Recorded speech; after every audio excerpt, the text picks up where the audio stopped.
Good morning, Scotland. Good morning, social media land. I hope you are well. It is Thursday, the 23rd of January 2025. Apologies again, as for some reason video 3 did not upload yesterday, so it's a total day late. I'm going to have to iron out these tech kinks tonight so we don't have them in the live tomorrow. So this week, it's all been about voting for Scotland, and yesterday we discussed that the true power of the movement lies with the people, and it's truly about time that we use that power to elect a pro-Scottish government and a pro-Scottish opposition.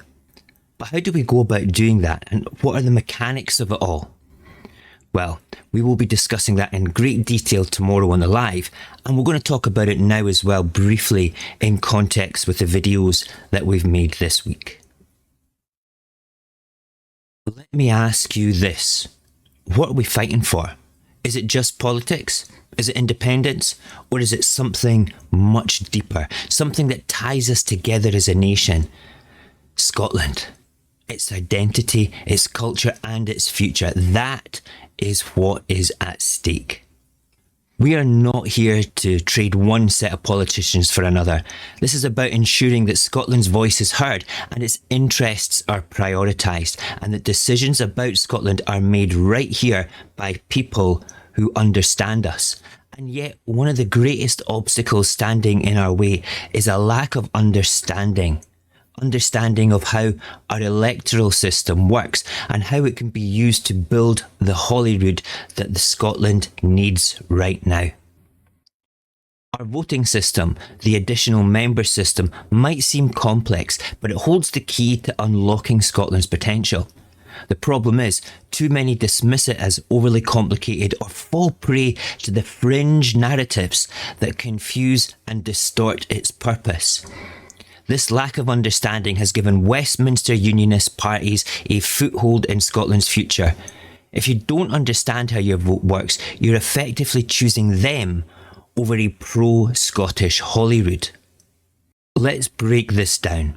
The system combines two votes, one for your local constituency and the other one for your regional list. Your constituency vote is simple, a first-past-the-post system where a candidate with the most votes wins. The regional list is where things get interesting. It uses the D'Hondt method, which adjusts for the votes a candidate or party has on the list by using the amount of seats they've already won in the constituencies and adding 1 to that total. They then take that total of seats and divide it into the amount of votes that they've already won on the list, and that gives them their starting point for the list calculations when they adjust for the seats. This aims to make representation more proportional. This dynamic creates an opportunity and a challenge. The SNP dominance in constituency seats means it rarely benefits from the regional list vote. Instead, unionist parties gain seats on the list, even in the areas where they hold little support. Meanwhile, smaller pro-Scottish parties like Alapa or the Greens, or even ISP, have a much stronger chance of winning regional list seats.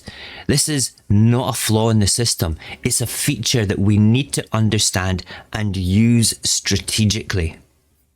Imagine a Holyrood where every constituency is won by the SNP, and every available list seat goes to another pro-Scottish party. That's how we can create a parliament that prioritises Scotland's needs and makes independence inevitable. But this requires us to think beyond loyalty to one party. Independence is bigger than any one political entity. Tactical voting on the regional list is not a betrayal, but is a strategy and a commitment to Scotland's future. For some, this may feel like a risk. The comfort of voting the same way in every election can be a hard habit to break. But the truth is, politics is not the end game here. It's the tool we use to ratify Scotland's right of self-determination. And if we're serious about independence, we need to use that tool wisely. The benefit of a pro-Scottish Holyrood goes far beyond the numbers. A parliament filled with MSPs from diverse pro-independence factions strengthens the movement. It ensures that all voices are heard and no one feels excluded within our movement. This inclusivity shows Scotland and the world that we're not just capable of governing ourselves, that we are stronger because of our differences. But let's be honest. Unionist parties have failed Scotland time and time again. Austerity measures imposed from Westminster have slashed public services. Policies like the bedroom tax have caused financial hardship for countless families. Welfare reforms have driven more people into poverty. And Brexit, which Scotland overwhelmingly rejected, has damaged industries and severed opportunities. And yet, despite these failures, Westminster continues to have a foothold in Scotland's Parliament. Now ask yourself, what have these parties truly done for Scotland? Can you honestly say that Westminster is doing a good job? Do you feel a connection to them, a sense that they understand or care about the challenges that Scotland faces? A pro-Scottish Holyrood led by representatives who take their lead from Scotland and not Westminster can only benefit us. That's not just the government, that's the opposition too. Fringe narratives and misconceptions about the electoral system have muddied the waters, leaving voters confused and frustrated. Some argue that the SNP should withdraw from the regional list entirely to clear the path for other pro-Scottish parties. But this idea distracts from the real issue. It's not about waiting for parties to change their strategies. It's about what we, as voters, can actually do.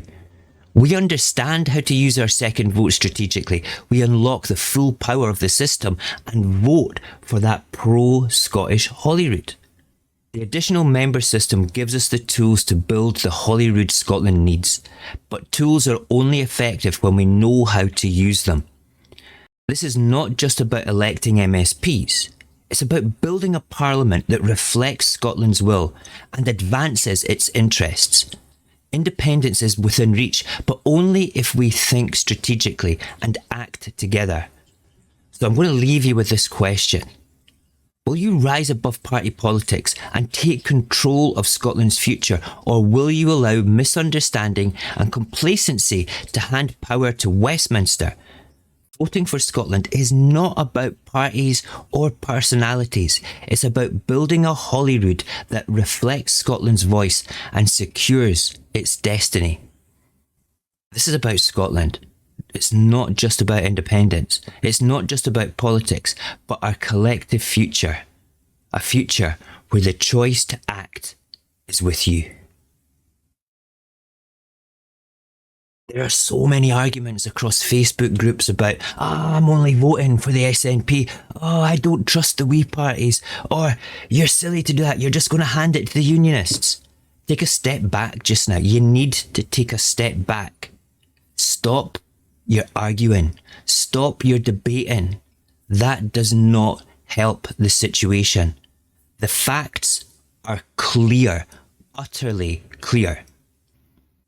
You get your list votes and they get divided by the number of seats you already have plus 1. That's where you start for the 7 list seats.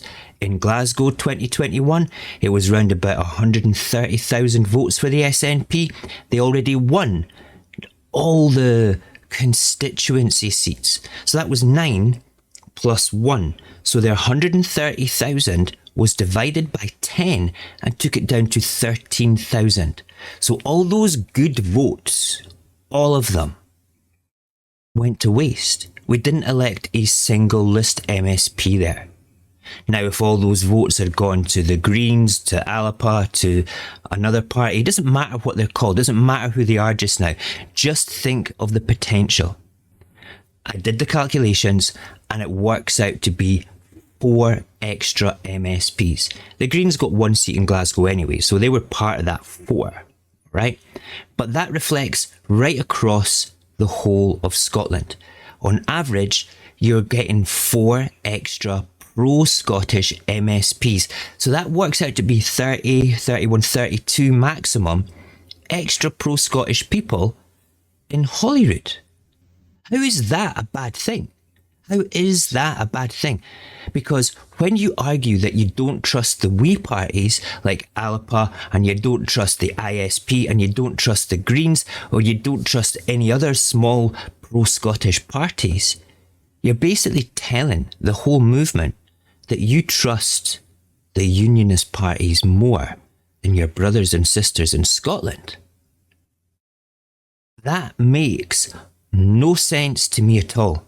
That's why I look upon politics as a tool that will take us to our freedom, only if we use that properly and use it in conjunction with an international movement and us, the strong grassroots movement. The three pillars: competent political government, international voice, which is shouting about our issues, and us, working hard for self-determination. You have all three of those in place, all three of them, and independence will advance much quicker, but only if we work together. Tomorrow night, we will be live at 11 o'clock on YouTube and TikTok, and we're going to have a look at this in more detail. I'm going to bring up some slides and show you the calculation of how the D'Hondt system works. We will talk more about you guys, the grassroots movement, and how we need to step back and look at this, objectively, and realise that there's no point in arguing with our brothers and sisters in the movement. They're our allies. They want the same thing as us. We need to focus our energy on educating everybody in Scotland about how to vote for Scotland, and then take that fight to the polls next year. Thank you for watching. Have a great Thursday, and I'll see you tomorrow night on the live.